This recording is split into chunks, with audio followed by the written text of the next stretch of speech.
என்னோட ஸ்டைலில் பாய் வீட்டு தால்ச்சா செய்யலாமா? செய்கிறதுக்கு 150 கிராம் அளவுக்கு துவரம் பருப்பு, 100 கிராம் அளவுக்கு கடலைப்பருப்பு எடுத்துக்கோங்க. ரெண்டத்தையும் நல்லா வாஷ் பண்ணிவிட்டு ஒரு 20 மினிட்ஸ்க்கு வந்து ஊற வச்சு எடுத்துக்கோங்க. ஊறின பருப்பை ஒரு குக்கரில் சேர்த்துட்டு 1 டேபிள் ஸ்பூன் அளவுக்கு மஞ்சள் தூள், ஒரு 1/4 டேபிள் ஸ்பூன் அளவுக்கு பெருங்காயத்தூள், அது கூடவே உப்பு சேர்த்துக்கோங்க.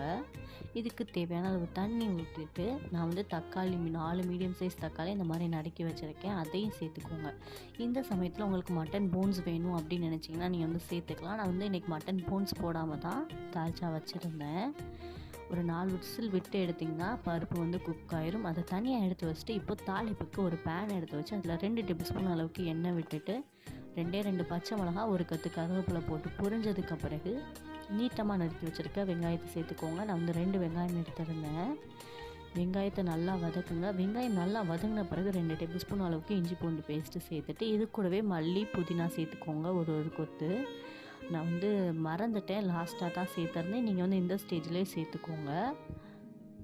மல்லி புதினாவும் வதங்கினதுக்கு பிறகு உங்களுக்கு தேவையான காய் வந்து நீங்கள் சேர்த்துக்கலாம். தால்ச்சாவுக்கு நம்ம என்ன காய் வேணாலும் போட்டுக்கலாம். நான் வந்து இன்றைக்கி கத்திரிக்காயும் உருளைக்கிழங்கு மட்டும்தான் போட்டிருந்தேன்.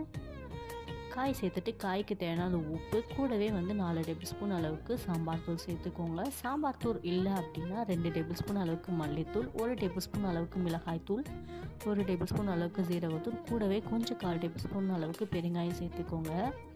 காய் நல்லா வதங்கின பிறகு தேவையான அளவு தண்ணி விட்டுட்டு காயை வந்து குக் பண்ணி எடுத்துக்கோங்க. ஆல்ரெடி காய் குக் ஆனதுக்கு பிறகு நம்ம குக் பண்ணி வச்சுருந்த பருப்பை சேர்த்துட்டு நல்லா கொதிக்க விடுங்க. கரண்டி வந்து அடிக்கடி போட்டு கிண்டிகிட்டே இருங்க. தால்ச்சா வைக்கிறப்போ ஸ்டவ்வை வந்து லோ ஃப்ளேம்லேயே வச்சுக்கோங்க, இல்லைன்னா தால்ச்சா வந்து உங்களுக்கு அடி பிடிச்சிடும். காயும் பருப்பும் நல்லா கொதிச்சு வரும். அந்த சமயத்தில் ஒரு சின்ன லெமன் சைஸ் அளவுக்கு புளியை வந்து நான் வந்து ஊற வச்சுருந்தேன், அதையும் சேர்த்து நல்லா கொதிக்க விடுங்க. இதுக்கு டேஸ்ட்டே வந்து புளி தான். புளி மட்டும் ஸ்கிப் பண்ணாமல் சேர்த்துக்கோங்க. கடைசியாக 1 டேபிள் ஸ்பூன் அளவுக்கு பெப்பர் தூள் மட்டும் தூவி இறக்குனீங்கன்னா என்னோடய ஸ்டைலில் தால்ச்சா ரெடி.